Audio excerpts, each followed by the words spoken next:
Are you happy? Yes. Oh, good. Then you came to the right lesson. Well, if you've been here the last couple of weeks, you know that I've been talking about from this book called The Four Agreements by Don Miguel Ruiz. And a couple of us are actually in the class. There's some people who are taking this class with me. In fact, we'll have the final class today at 5 o'clock, so be here. I'm looking forward to it. But we've been talking about these agreements, and I started off with the agreement called Be Impeccable with Your Word. And so the name of that lesson was, what's the word? What's the word? Be impeccable with your word. What does that mean? Well, our word is our power to create, is what Marie said. Our word is our power to create. And when we are impeccable with our word, that means we don't use the word against ourselves. That we don't use the word against ourselves. That's what that lesson's about. Last week I talked about the second agreement, which is don't make assumptions. Don't make assumptions. And last week I said, so what's in the bag? Remember? You were here last week. Are you coming from the bag of love, or are you coming from the bag of fear?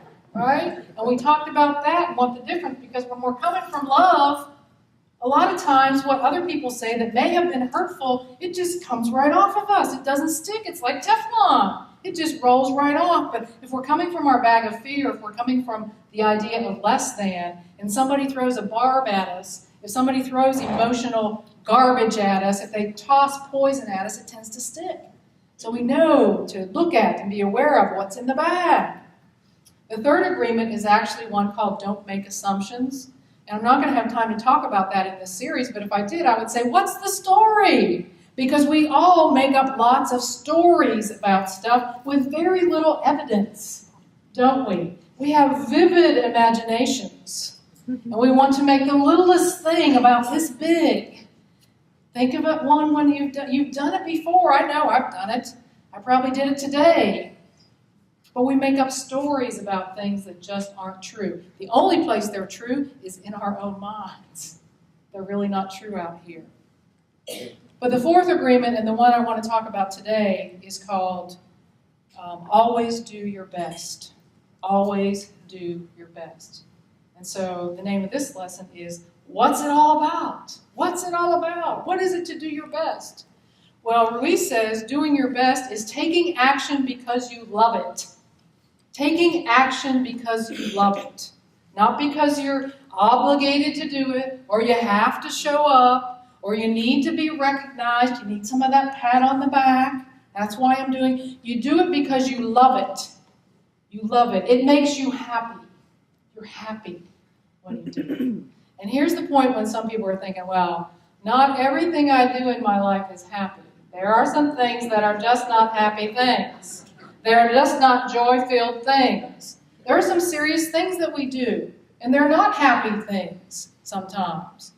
If we are involved with the care team sometimes and we're providing support to someone who's in pain, well, that's not always a happy thing. It's not we're walking around saying, oh, good, I got good. It's not a happy thing. But here's the key to this agreement is not that you're happy about the thing, it's that you're happy with yourself. And there's a difference of making a decision because you're happy with yourself. Okay? You're in integrity with yourself. You're choosing because you know it's yours to do. Because it's important to you. Because it matters. Okay? It's deeper than that. It's not being happy about the thing.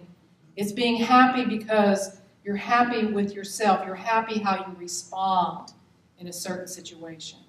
You're happy when you make a decision with yourself. You're happy with yourself when you say yes. And you're happy with yourself when you say no.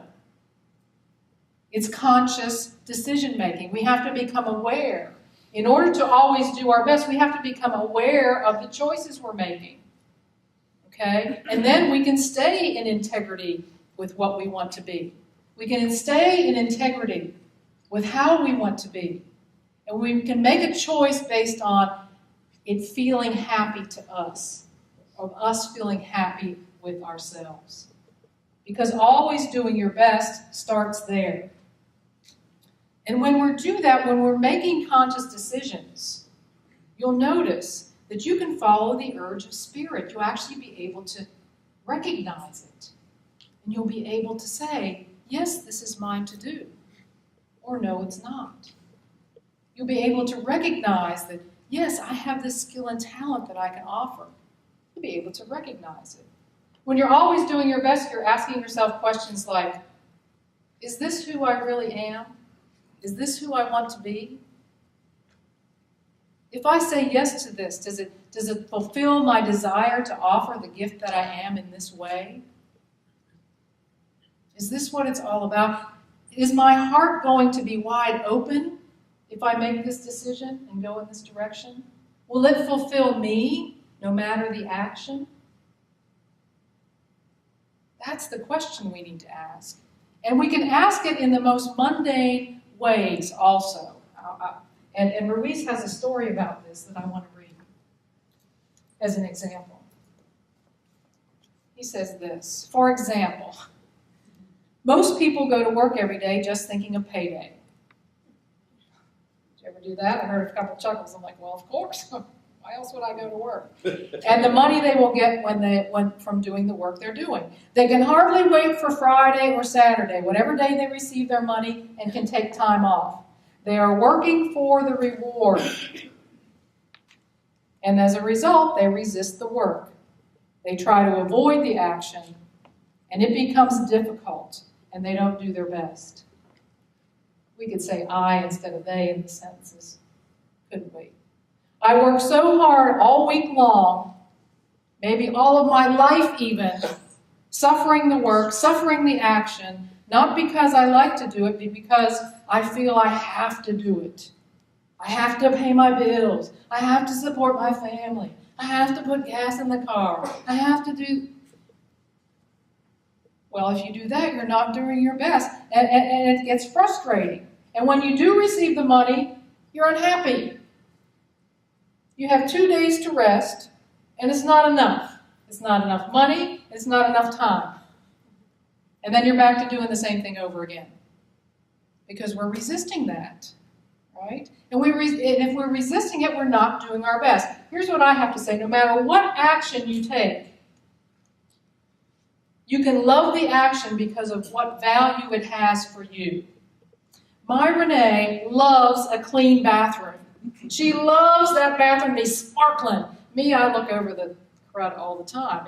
It would be embarrassing probably if I was responsible for that task. But she loves it. So I'm saying if that's what you love and that's the result you want, love the action of cleaning it because it's getting you what you want. She loves it. She turns the heater on in there. She loves being in that room. I'm like, in, out. You can love the action. You can love any action because you recognize the value in it. You recognize what it gets you. You can be happy with yourself about it. Okay? Even in the most mundane ways or for the mundane things. You see what I'm saying? Yeah, see? Erica knows. It doesn't matter what it is. The action is almost irrelevant, except for the fact of how you feel and how it makes you feel. And when you start making conscious decisions about what you want to do or not want to do, and feel congruent, feel empowered in yourself no matter which answer you give, it's funny, life starts having a flow to it. Life starts having a flow to it. You're aware, you have a consciousness, and life starts having this flow to it. In this book by Eric Butterworth called In the Flow of Life, he says this. He says, life happens vertically in addition to horizontally. Life happens vertically in addition to horizontally. In other words, the flow of life, the flow of God happens vertically through you in addition to this giving and this action in the outer. You see what I'm saying here? When you open up to that flow by practicing these agreements, by being impeccable with your word, by not taking things personally, by not making assumptions, you will recognize a flow in your life because you will have undammed what has been blocking the flow of God through you.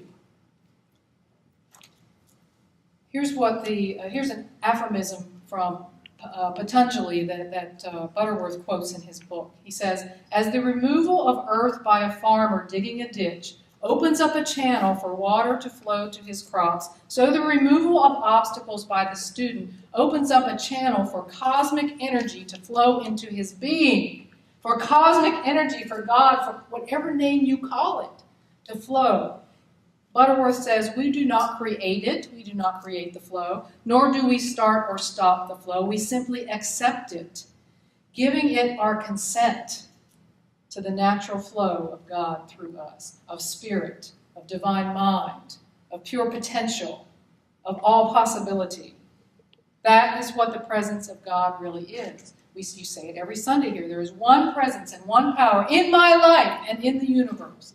God the good, omnipotent, flowing through me. In an inexorable flow, Butterworth said, unyielding, unalterable, it is there. And when we have the conscious awareness of choosing and honoring ourselves and being happy from the inside with ourselves, that's what happens. We're in this flow. It's an amazing flow. And we don't have to have a reason to be happy. We can be happy with ourselves. So I'm going to give you an opportunity right now to experience a flow of happiness through you. I'm going to give you an opportunity to feel the energy of happiness with yourself to flow through you. So I'm going to ask you to close your eyes. Okay? I'm going to ask you to close your eyes. And I want you to open your eyes when you hear the first note.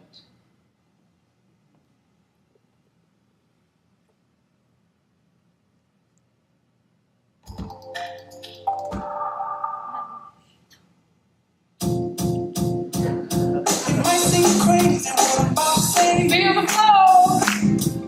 I can't believe you just feel the flow.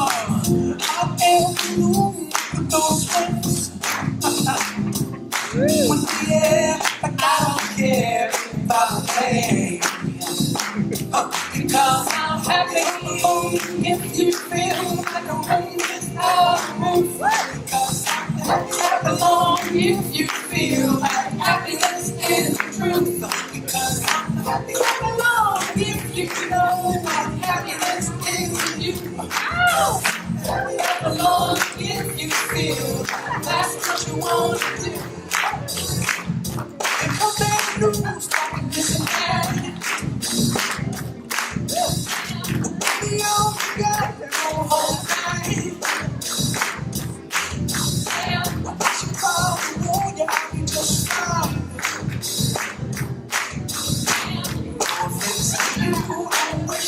Come on, are you happy? Because I'm happy if you feel out. Because I'm happy if you feel like happiness is true. Because I'm happy if you know happiness is true.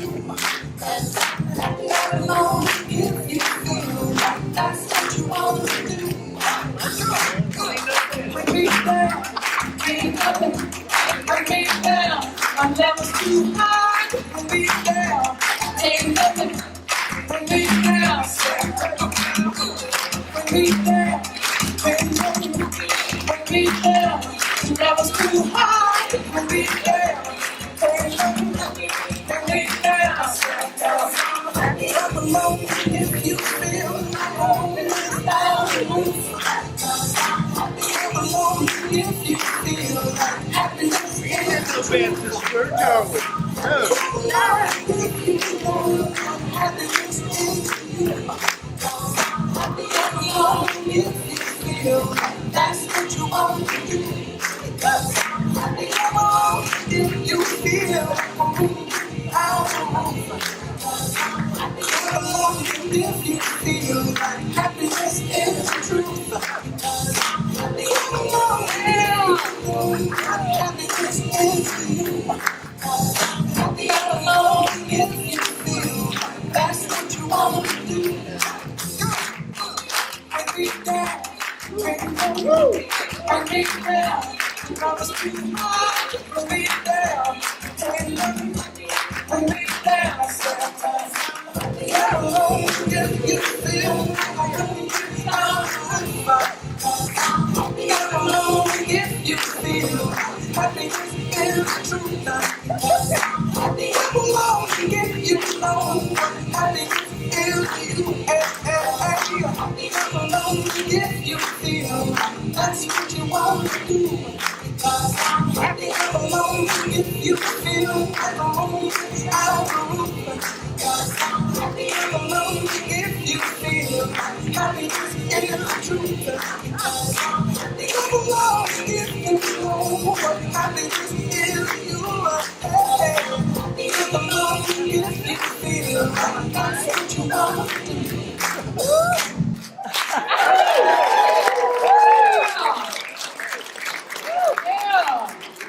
So why were you happy? Why were you smiling? You were feeling the flow. You weren't thinking, oh, I'm happy because. You feel the flow. It's a way to feel the flow. Y'all thought I was going to do a meditation, didn't you? To feel the flow. My level's too high. I can't help but because I'm happy with myself. No matter what's going on in my life, I can honor myself. You know, some people say it's all about the hokey pokey. You know, that's what it's all about. Well, it might be true. It might be true that it's about the hokey pokey. But today, what I'm saying, it's all about honoring the flow of God through you. Making conscious decisions that honor the happiness in you, your happiness. No matter the task. If it's cleaning the bathroom, if it's going on vacation, same happiness. Same happiness. Because this is the flow that you can experience. Not for a reason, not to get something, but to be what you already are. Yeah? My level is too high. I'm ready.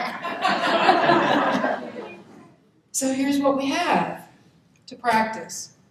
Being true to ourselves. Knowing the truth from the inside. Making those choices. And living happy. Can you do it? Yeah. All right, and happy Thanksgiving this week too, yeah?